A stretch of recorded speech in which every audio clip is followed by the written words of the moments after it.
L'histoire d'Armis, elle commence en 2010, lorsque mon associé Dan Gomplevich prend ses fonctions de directeur de la stratégie de l'innovation de Leclerc.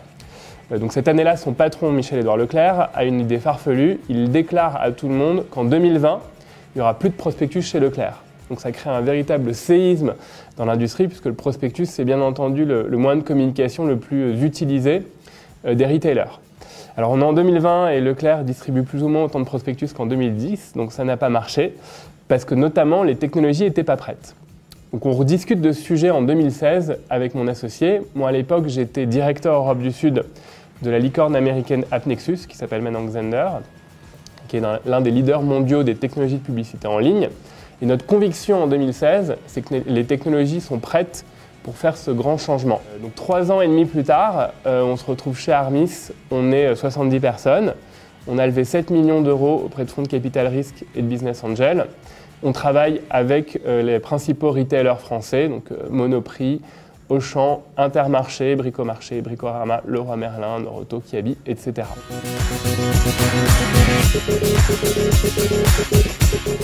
Alors Armis, on a développé une plateforme SaaS qui s'appuie sur l'intelligence artificielle et qui permet de digitaliser le prospectus papier. Donc concrètement, c'est quoi? La technologie transforme le prospectus papier en publicité qu'on a appelée multilocale. Ce sont des publicités partout sur Internet, donc sur Google, les Search Ads, sur Facebook, Facebook Ads, en display. Et ces publicités sont diffusées de manière intelligente, localement, autour de chacun des magasins de l'enseigne. Donc concrètement, l'intelligence artificielle permet d'adresser 2 problèmes. Le premier, c'est de la création de l'ensemble des publicités pour l'ensemble des catalogues, pour l'ensemble des magasins. Et deuxième problème complexe qu'elle a réglé, c'est la diffusion optimale, localement, pour chacun des magasins. On a fait différents tests pour convaincre les enseignes que des publicités générées et diffusées par notre plateforme permettaient en effet d'attirer du trafic en magasin et de mieux orchestrer le mix entre print et digital.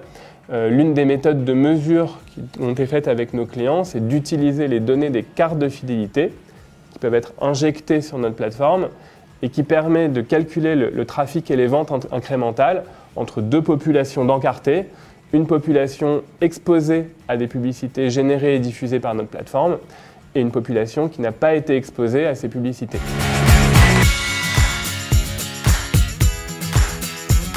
On a une vision, une conviction sur ce marché, c'est qu'il arrive à un moment critique. Ce moment critique, en fait, il a été impulsé par Amazon. Parce que Amazon nous emmène dans une vision du commerce très particulière qui est vraiment proprement désincarnée et déshumanisée. Donc aujourd'hui, en tant que consommateur, on achète quelques produits sur Amazon qui nous sont livrés. Demain, l'IA d'Amazon sera tellement puissante qu'elle va décider pour nous de notre consommation, le panier d'achat, la constitution des produits qui vont nous être livrés tous les mois.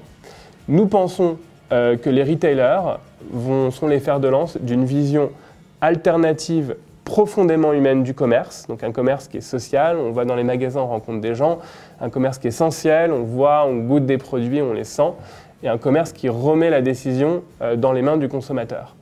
Mais pour y arriver, les retailers effectuent une transformation qui est déjà en cours.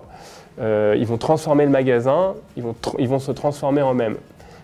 Nous pensons que l'intelligence artificielle va être un des outils clés dans cette transformation et que les technologies qu'on met à la disposition des retailers vont permettre de diffuser de manière optimale toutes ces transformations du magasin avec évidemment le but de conserver le trafic en magasin.